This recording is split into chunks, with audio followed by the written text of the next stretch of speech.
Hello and welcome to Spotlight America. I'm Akhtar Khan. Coming up in today's show, celebrations tonight as LGBT rights are protected, a landmark decision by US lawmakers. A new kind of politics for the Big Apple as New York gets its first Democratic mayor in 20 years. On the flip side, Republican Governor Chris Christie is re-elected for another term in New Jersey. Does his re-election move him closer to the White House, as some political pundits have predicted? And panic as passengers play dodge as a lone gunman goes berserk at Los Angeles International Airport. All that and much more, of course, coming up on tonight's show. But first, let's start with groundbreaking news of that landmark decision. Just a few hours ago, the Senate lawmakers passed a bill banning companies from sacking their employees based on sexual orientation. The Employment Non-Discrimination Act, or ENDA as it's known, passed its final hurdle as the Democrats-led House voted in favor of this legislation in a historic 64-32 vote. The final hurdle was overcome as 10 Republican senators, along with 2 independents, joined the 52 Democrats in voting yes. The bill effectively means that employers are not allowed to discriminate not only if you're gay or bisexual, but also on transgender basis. Previous attempts to include gender as early as 2007 failed to make it to the final hurdle. That is, until now. President Obama weighed in on the news, saying just as no one in the United States can lose their job simply because of their race, gender, religion, or a disability, no one should ever lose their job because of who they are or who they love.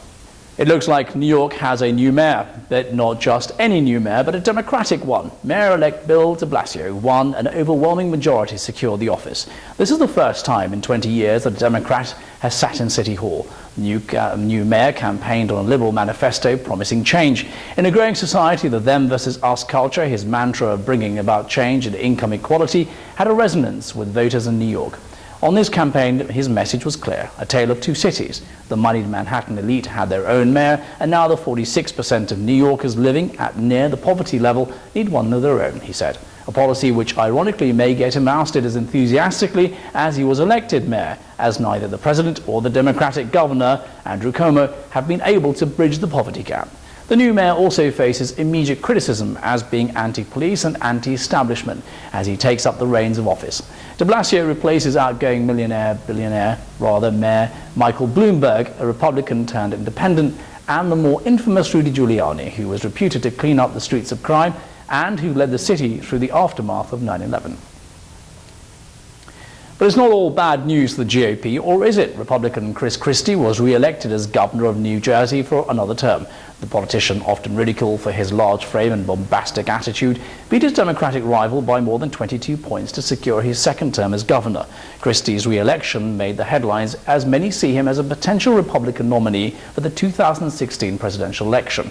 This is all but the Republican Party, of course. Images of the governor and the close relationship developed between himself and the president during Hurricane Sandy disaster didn't go down well for his colleagues in the GOP. Since then, he's been seen as an outcast and more of a moderate within the Republican Party. Christie has tried to woo back his conservative voters as well as party faithful by making his views on issues such as gay marriage and abortion more vocal. In essence, playing to the more right-wing element of the GOP whilst at the same time courting his more liberal elements and wavering voters. In a recent interview, Christie said the party had forgotten how to win elections and considered winning the argument far more important than winning an election. And if you can't win elections, you can't govern. And if you can't govern and change the direction of the state, as we've done in New Jersey. The big question on everyone's lips now is, will Christie throw his name into the mix of potential candidates for the 2016 presidential elections? As yet, he's keeping quiet, but his Republican colleagues are shooting down any idea of his name going forward, let alone being considered. It's going to be a tough battle, and the fighting has already started. And finally tonight, we're going to end the show with a story which is in the headlines on a regular basis. Yet another gun-related crime made front-page headlines as a man walked into LAX, pulled out an assault rifle and opened fire, killing one TSA officer and wounding 2 others.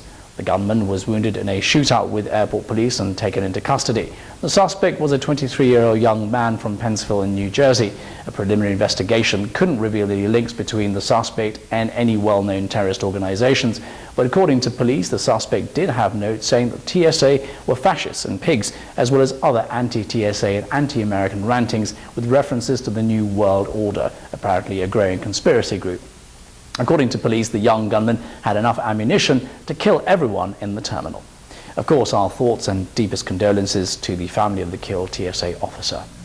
But where does that leave the debate on gun control? As we've seen in the past, attempts have been made at the highest level of government. Now, this latest incident reignites calls for TSA officers to be armed, according to one workers' union. But of course, there's opposition to that idea, including even the former Homeland Security Chief himself, Tom Ridge. But of course, we'd like to hear what you think. Will you feel safer with TSA armed or unarmed? Now, next week we'll be chatting to one anti-gun lobby group who have been seen various degrees of crime fluctuate in their own neighborhood in New York.